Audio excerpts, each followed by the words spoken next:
Assalamualaikum warahmatullahi wabarakatuh. Saya Sabila Randa Jasmi, NIM A2101910 dari Universitas Muhammadiyah Surakarta. Di sini saya akan menjelaskan apa itu fintech. Yang pertama-tama, pengertian fintech. Fintech itu sebuah singkatan dari finansial teknologi yang berarti teknologi keuangan. Jadi sebenarnya fintech itu adalah inovasi teknologi yang dikembangkan dalam bidang finansial, teman-teman. Sehingga transaksi keuangan bisa dilakukan dengan praktis, mudah, dan efektif serta efisien. Seiring dengan pesatnya perkembangan teknologi dan pertumbuhan perusahaan-perusahaan startup, semakin besar pula perkembangan fintech di Indonesia. Teknologi fintech ini dimulai mungkin seenggaknya masih sedikit perusahaan yang menggeluti bidang ini, tetapi asosiasi fintech sangat dibutuhkan di kalangan masyarakat. Perkembangan fintech di Indonesia membawa banyak sekali dampak-dampak baik, mungkin pertumbuhan ekonomi Indonesia pula. Saat ini mungkin banyak ya, saat di era COVID-19 saat ini itu banyak sekali yang mungkin teman-teman sekalian sering menggunakan ini ya, seperti Shopee Food, terus menggunakan Shopee Pay, terus M-Banking dan lain sebagainya. Nah, itu merupakan salah satu dari fintech, teman-teman. Ada beberapa manfaat, teman-teman, manfaat fintech, yaitu yang pertama kan terutama pasti kita transaksi itu akan menjadi lebih mudah sekali. Kedua, akses pendanaan itu semakin lebih baik. Kemudian yang ketiga, taraf hidup masyarakat semakin meningkat adanya kita perkembangan fintech saat ini. Sangat mendukung untuk inklusi keuangan dan mempercepat perputaran ekonomi juga, dan sangat mudahnya kita menggunakan.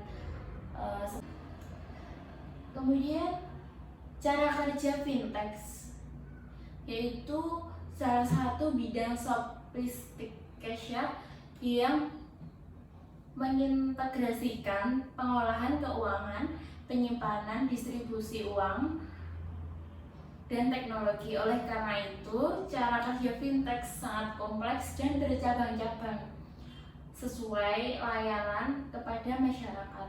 Kita ambil contohnya seperti menggunakan Shopee Pay, seperti itu.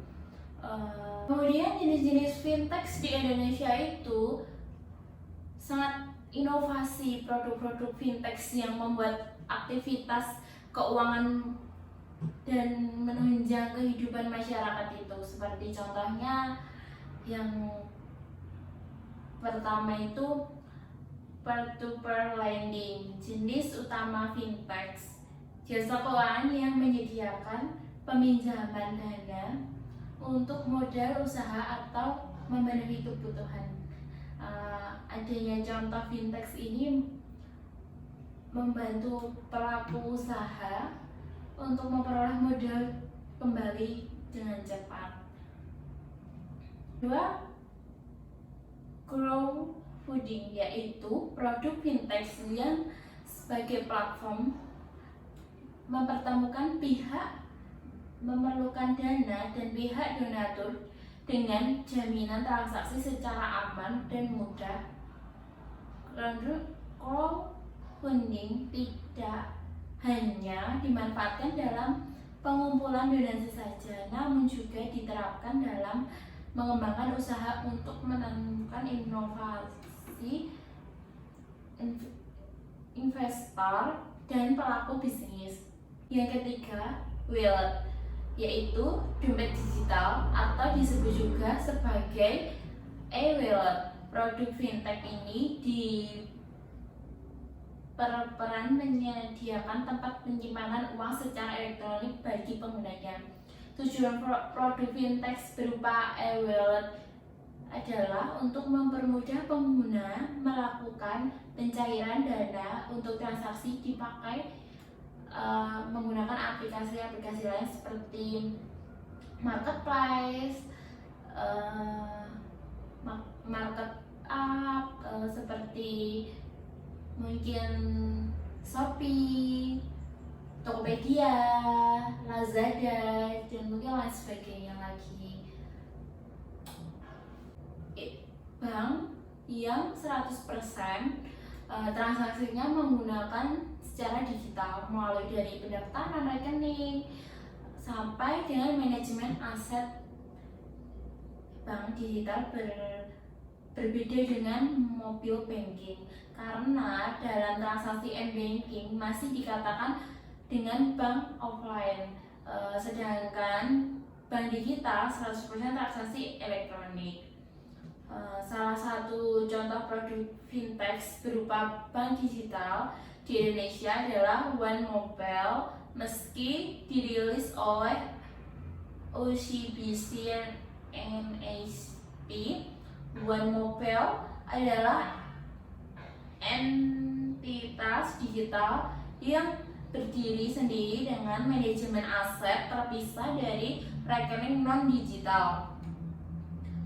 Kalau ingin tahu lebih lanjut teman-teman, bisa coba pasang aplikasi One Mobile mungkin, atau app store kayak di HP kita mungkin ya, kayak menggunakan mungkin bank sudah ada sih yang menggunakan kayak bank digital itu, seperti kayak contohnya BCA sekarang sudah ada menggunakan bank digital seperti ini. Jadi tanpa menggunakan buku rekening, tanpa menggunakan ATM, tapi hanya bisa untuk transaksi saja. Mungkin tidak bisa, kelemahannya mungkin tidak bisa untuk.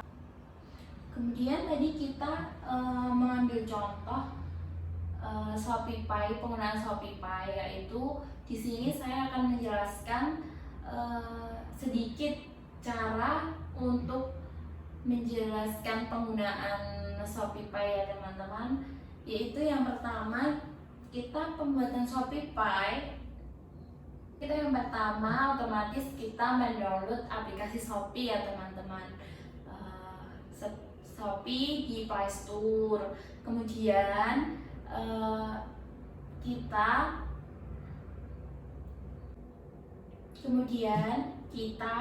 membuka aplikasi tersebut. Kemudian pilih saya Shopee, setujui persyaratan yang diajukan oleh Shopee, cara tekan saya setuju, aktifkan sekarang.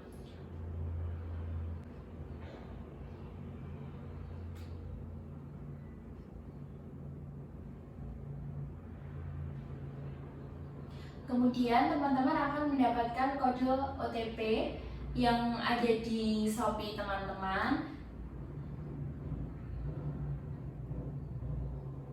Kemudian klik lanjutkan. Lalu setelah itu teman-teman membuat PIN untuk ShopeePay teman-teman.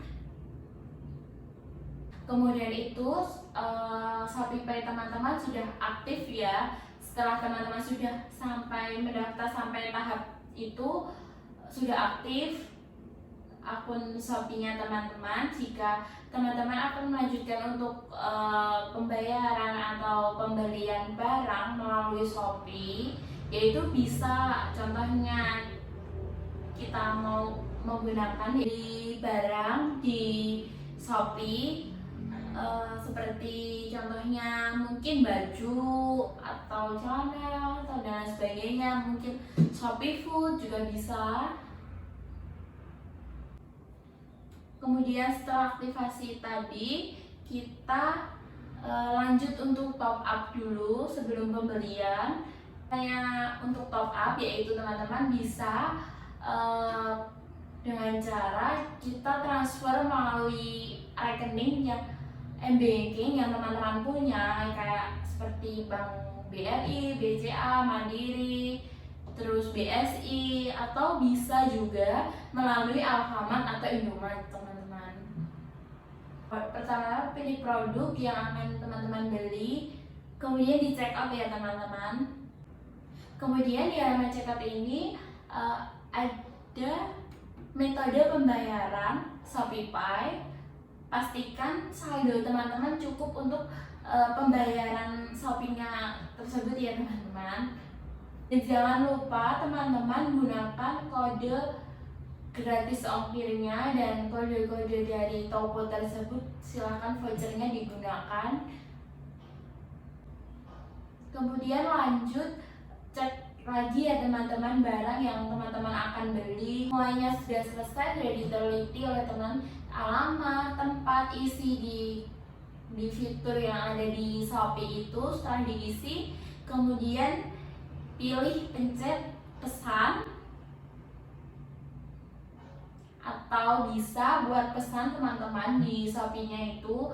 Kita mau, contohnya seperti kita pesan, kita mau tolong ini barangnya dikemas dengan baik, contohnya seperti itu. Kita bisa tambahkan di situ kata-kata untuk pesan. Kemudian pilih bayar dan masukkan PIN yang teman-teman buat tadi. Di awal tadi kan ada pembuatan PIN, itu dimasukkan. Kemudian setelah dimasukkan PIN kode pembayarannya tadi, teman-teman silakan konfirmasi. Ya, itu udah selesai dan pesanan sudah diproses oleh penjual. Seperti itu teman-teman, kurang lebihnya pengertian fintech dari saya. Kurang lebihnya mohon maaf jika banyak salah-salah kata maupun perbuatan dalam video ini. Saya Sadrana Jasmine, mohon maaf. Billahi taufiq wal hidayah. Wassalamualaikum warahmatullahi wabarakatuh.